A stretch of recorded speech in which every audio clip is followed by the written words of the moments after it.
Se faire du bien dans le travail, en famille, dans la vie, eh bien, c'est l'objet de cette vidéo d'aujourd'hui. Restez avec nous.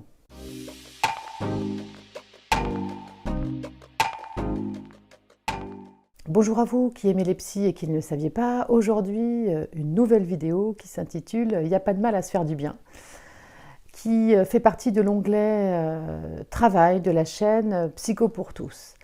Alors, pour ceux qui nous rejoignent, je m'appelle Isabelle Chollet, je suis psychologue. J'ai la particularité de travailler avec des médias créatifs parce que je suis persuadée que ça peut ouvrir le champ des possibles.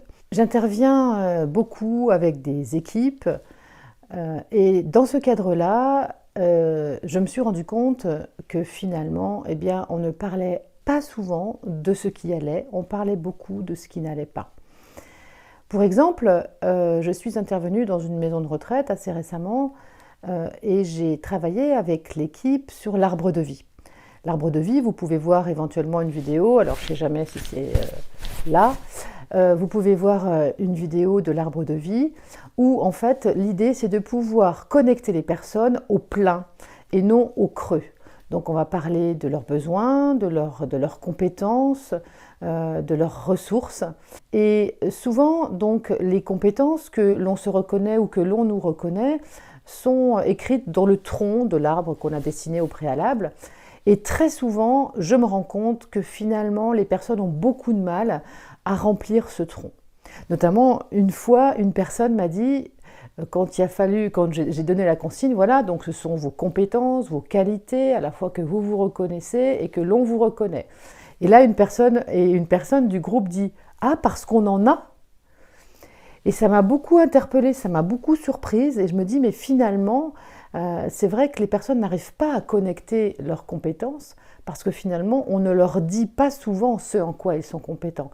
On dit souvent ce en quoi ils ne sont pas compétents, c'est-à-dire ce qu'ils ont mal fait. Quand il y a des interventions, souvent des supérieurs hiérarchiques, eh bien c'est pour dire que ça ne s'est pas bien passé, ou qu'il y a un problème, et quand il n'y a pas de problème, eh bien du coup on ne vient pas interpeller les gens. Alors ça peut être, j'entendais encore une professionnelle d'un centre de formation me dire, ben voilà, une fois dans l'année, on est venu me voir en me disant, ben voilà, c'est bien parce que là tu as fait un travail, voilà, on a été audité, ça s'est bien passé, c'est bien. Mais le reste de l'année, rien. Donc souvent je dis aux équipes, la reconnaissance que l'on attend parfois de ses supérieurs, que l'on attend parfois de ses parents, que l'on attend parfois voilà, d'un conjoint, ça ne vient pas.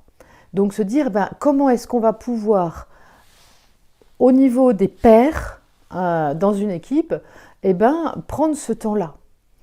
J'ai également eu une expérience d'une personne lors d'analyse de pratique que je fais dans les établissements, dire, ben voilà, moi j'ai besoin, aujourd'hui, j'aurais besoin qu'on puisse me dire ce que je fais de bien, et j'aurais besoin qu'on fasse un tour pour que chacun, on puisse s'exprimer là-dessus. Et donc on a fait un tour où chacun s'est exprimé pour essayer dans la bienveillance de dire, de repérer ce qu'il trouvait chouette, ce qu'il trouvait intéressant, ce qu'il trouvait voilà, chez l'autre. Et c'est ce que je leur dis en général, une entièreté de personnes, quelquefois on la qualifie par elle est jalouse, elle est mal organisée, elle est voilà, mais finalement on se focalise sur ça et on finit par la qualifier de jalouse ou de mal organisée et on oublie de regarder dans la personne ce qu'elle sait faire, là où elle peut être compétente et de pouvoir idéalement dans la relation s'aider de justement cela pour faire galvaniser la personne qui du coup va être interpellée par ce qu'elle sait faire et non pas par ce qu'elle ne sait pas faire. Et il faut qu'on s'habitue à ça parce que si on n'intègre pas ça, je trouve, dans sa vie à signifier ce qui va bien, eh bien, on est souvent focalisé sur ce qui ne va pas bien. Je le dis souvent, le cerveau est focalisé sur ce qui ne va pas bien. Si dans une journée où vous avez fait 20 choses, il y a une chose que vous avez mal faite, eh bien, c'est sur cette chose que vous allez vous focaliser et vous allez oublier ou mettre en sourdine ce qui s'est bien passé. Donc l'idée, c'est de voir comment est-ce qu'on peut faire l'effort au départ, parce que ce n'est pas naturel. Faire l'effort au départ peut-être, eh bien, d'aller exprimer sa gratitude à quelqu'un, d'aller dire que quelque chose s'est bien passé, et de se dire, voilà, aujourd'hui, je vais dire à 5 personnes dans la journée, je me donne la journée pour essayer de dire quelque chose de positif à 5 personnes que je vais rencontrer dans la journée. Alors, j'ai fait également une vidéo sur la douche du bonheur que vous pouvez aussi aller voir, je ne sais pas où, voilà, que vous pouvez aussi aller voir, qu'on peut utiliser à l'école. Parce que cette habitude d'être dans la gratitude, de pouvoir aussi exprimer ce qui va bien, eh bien, pour moi, se fait dès la petite enfance. Donc, à l'école, eh bien aussi de prendre le temps pour chaque enfant de dire voilà ce qui va bien, ce qui va pas bien. Mais dans la douche du bonheur, ce qui est intéressant, c'est que par exemple, un enfant, donc là c'était l'exemple d'un enfant, dit bon ben voilà, moi j'aurais besoin aujourd'hui qu'on vienne un petit peu me faire du bien, qu'on vienne me dire des choses gentilles. Donc du coup, eh bien, le reste de la classe va pouvoir trouver un petit truc. Alors ce qui est important par contre, c'est d'être dans l'authenticité. On ne va pas dire n'importe quoi pour faire plaisir à la personne. C'est important de pouvoir rester authentique, mais du coup d'aller pouvoir connecter la part de ce qu'on peut apprécier chez quelqu'un qui n'a pas été englué, dilué dans le petit truc qui va pas bien, quoi. Voilà, donc n'hésitez pas à aller regarder la vidéo sur la douche du bonheur, la vidéo sur l'arbre de vie qui permet un petit peu de montrer le plein de la personne et non pas le creux, non pas ce qui ne va pas.